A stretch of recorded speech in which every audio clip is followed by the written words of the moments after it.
भक्त भूखा हो, भूखा रहने की पीड़ा से, और मैं खा लूं? नहीं नहीं, उसे भी खिलाना ही होगा। स्वयं भगवान भक्त के लिए भूखे रहे। आश्चर्य मत कीजिए।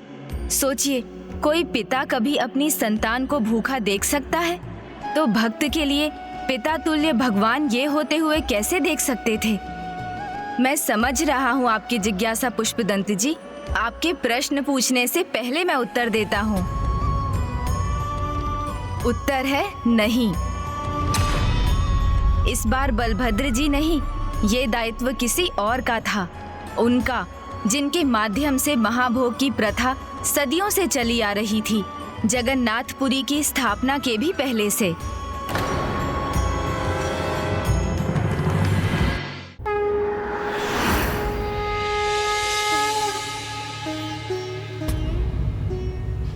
स्वामी, व्रत उपवास का महत्व तो हम सबको पता है।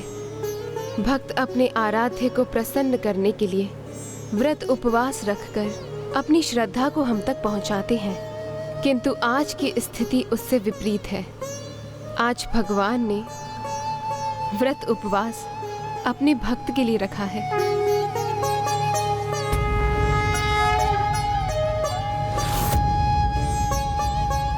आपकी इस लीला में तो मुझे भी आनंद आ रहा है, किंतु आज आपके साथ मुझे भी व्रत उपवास करना होगा स्वामी, क्योंकि आपके बिना भोजन ग्रहण किए मैं कहाँ भोजन करती हूँ। और तुम्हारे बिना हम दोनों भी भोजन ग्रहण नहीं कर सकते। माधवदास की जिज्ञासा की भूख शांत करते करते मेरे पेट की भूख अशांत होकर कोलाहल मचा रही है अनुज। मैं जानता हूं दाऊ, आप भोजन के बिना नहीं रह सकते, किंतु देखिए ना, मेरे बिना आपका हृदय भी आपको कुछ खाने की अनुमति नहीं दे रहा। तो तनिक विचार कीजिए, भक्त के खाए बिना मैं भी कुछ ग्रहण कैसे कर सकता हूं? मैं भी कुछ ग्रहण कैसे कर सकता हूं?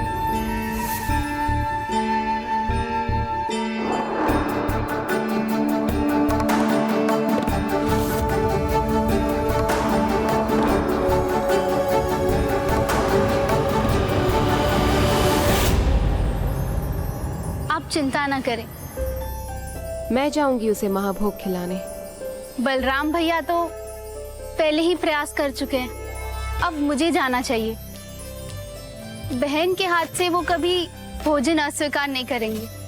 माँ के हाथों का भोजन स्वर्ग से कहीं अधिक सुखदायक होता है। माता अपने हाथों से भोजन देगी तो पुत्र कैसे मना कर सकता है। गणवंदित मोक्ष प्रदायनि मंजुल भाषिणी वेदनुते पंकज वासिनी देव सुपूजित सद्गुण वर्षिणी शांतियुते। हमारा आगमन अवश्य भिन्न दिशाओं से हो रहा है, किंतु मार्ग और कार्य कदाचित एक ही है। जब मार्ग एक हो, कार्य एक हो, आशय भी एक हो, तो हमें उसे साथ मिलकर करना चाहिए। हमें उसे साथ मिलकर भोजन कराना चाहिए।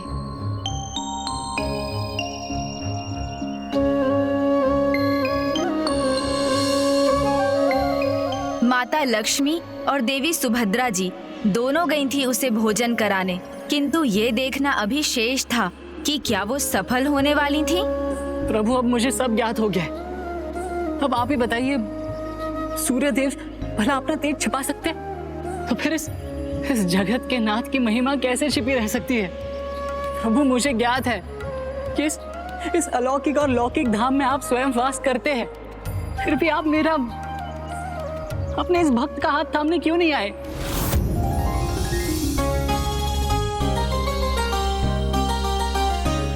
सब आपका महाभोग लेकर जा रहे हैं और मैं आपकी प्रतीक्षा में भूखा प्यासा बैठा हूँ। भूखे प्यासे क्यों भैया, ऐसे क्यों बैठे हो? मध्य सुधाब्धि मणिमंडप रत्न वेद्यां सिंहासनोपरि गतां परिपीतवर्णां पीतांबराभरण माल्य विभूति शतांगी देवीं स्मरामि। ये प्रभु जगन्नाथ का धाम है, यहाँ कोई भूखा नहीं रहता। देखो, कितना स्वादिष्ट महाभोग बट रहा है। तो प्रभु के प्रसाद से आपने अपने आप को वंचित क्यों किया है भैया? आपने अपने आप को वंचित क्यों किया है भैया?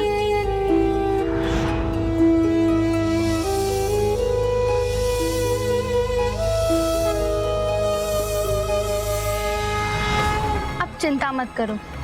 यदि आप भीतर नहीं जाना चाहते तो कोई बात नहीं। एक बहन अपने भाई को कष्ट में कैसे देख सकती है? मैं ही परोस देती हूँ। बहन समझकर मेरा परोसा हुआ भोजन खा लो। नहीं नहीं, मैं इसे नहीं खा सकता। क्यों भैया? ये तो महाभोग है ना। मुझे ज्ञात है कि ये महाभोग है और मैं भी इसे खाने के लिए उतना ही व्याकुल हूं। जब तक वो आकर मेरा हाथ नहीं थाम लेते तब तक मैं कुछ नहीं खा सकता। देखो भैया, प्रभु की इच्छा के बिना एक पत्ता भी नहीं हिलता। यदि मैं आपके समीप आई हूँ तो उनकी ही इच्छा होगी। और वैसे भी वो मेरे भ्राता, मेरा अर्थ है भगवान अपने भक्तों को परिजनों समान प्रेम करते हैं। मेरा इतना ध्यान रखते हैं जैसे मेरे अग्रज हो। तो मैं भी उन्हें अपने बड़े भाई समान मानती हूँ। और आप भी मुझे अपनी बहन समझकर अपना हट त्याग दो और ये भोजन कर लो। नहीं बहन, हट नहीं कर रहा हूं। तुम इतने स्नेह से दे रही हो, किंतु मुझे क्षमा करना, मैं इसे नहीं खा सकता। मैंने निर्णय जो लिया है। महाभोग को मना नहीं करते।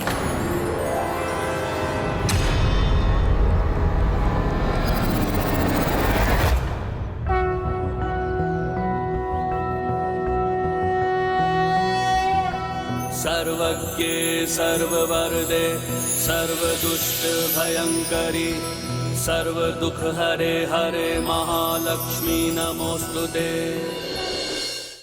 यदि मेरे स्थान पर तुम्हारी माँ होती तो क्या वो तुम्हें ऐसे भूखे प्यासे देख पाती? कितना द्रवित होता उनका मन पुत्र। माँ,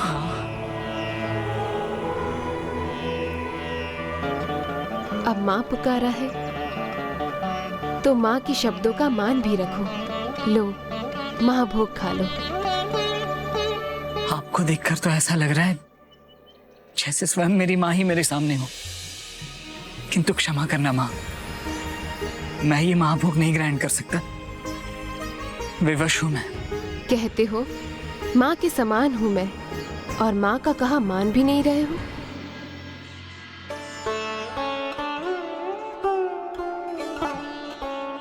और मुझे भी अपनी बहन पुकार कर मेरा कहा नकार रहे हो। लगता है अब तुम्हारे भक्त को अपना हट त्यागना ही होगा। फिर भोजन करने में क्या समस्या है?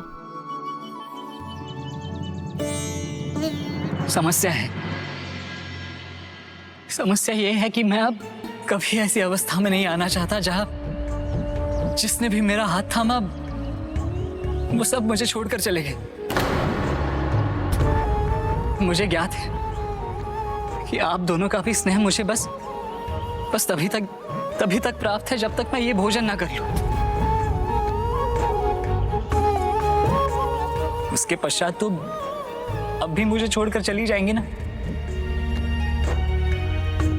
किंतु एक बार प्रभु ने मेरा हाथ थाम लिया तो वो मुझे कभी नहीं छोड़ेंगे।